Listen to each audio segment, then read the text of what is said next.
Unificarea sacră de la microcosmos la macrocosmos. Tot ceea ce este deasupra reflectă tot ce este de desubt și invers, într-un etern dans al unității. Jos locuim într-un microcosmos.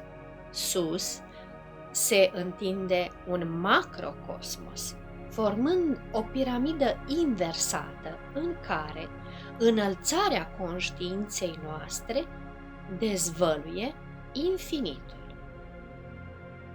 Cu cât ne ridicăm mai sus, tot mai sus, ființa noastră se extinde mai mult, fuzionând cu întregul, liberă să exploreze și să acționeze în inima formelor de viață. O cale a curajului și a răbdării. Atingerea vârfului acestei piramide necesită curaj, perseverență și răbdare. Nu este o sosire, ci o pregătire, o nuanță subtilă, un zâmbet din suflet.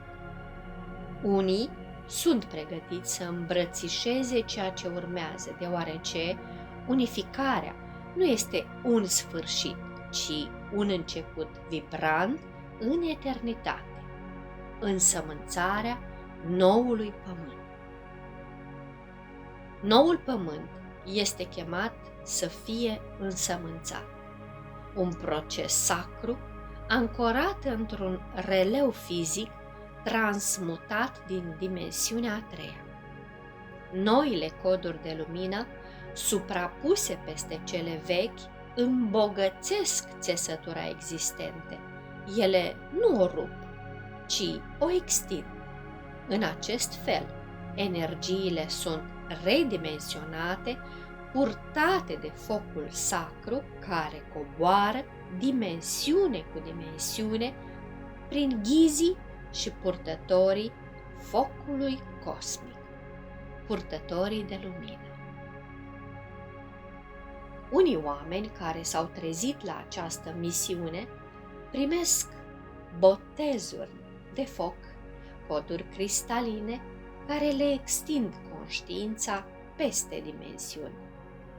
Ei par să fie în altă parte, deoarece ancorează aceste energii luminoase acolo unde se află, îmbogățind dimensiunea a treia pentru Gaia, care se ridică în a cincea dimensiune.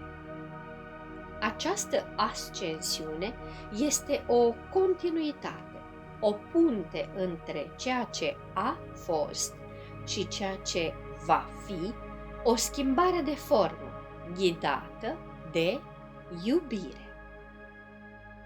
Ca o clădire ale cărei cărămizi sunt adăugate la vârf, această piramidă inversată crește de la baza sa.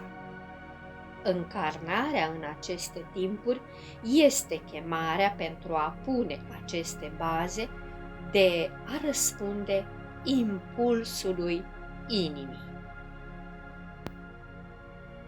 Merkabaul interdimensional coboară apoi, stabilindu-se în sanctuarul inimii, unind umanul cu divinul.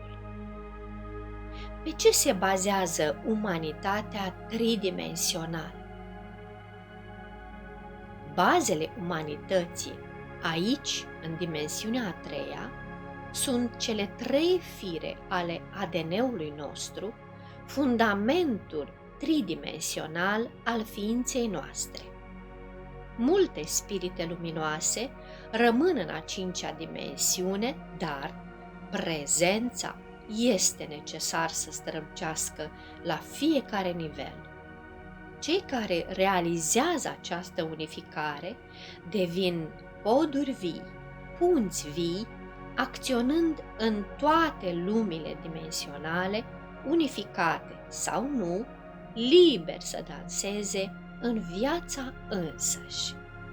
Această unificare este un cântec al înălțării, o expansiune în care conștiința se trezește și acționează.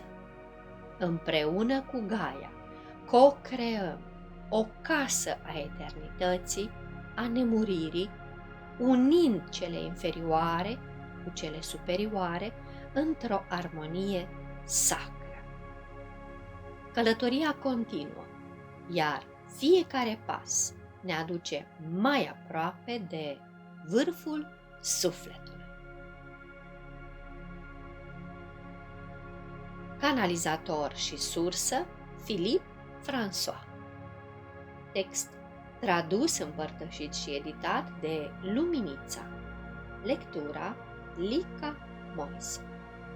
Vă mulțumim că sunteți lumină și iubire aici și acum, alături de noi, în intenția comună de a ne susține în procesul evolutiv spiritual, ascensiunea în conștiință cristică.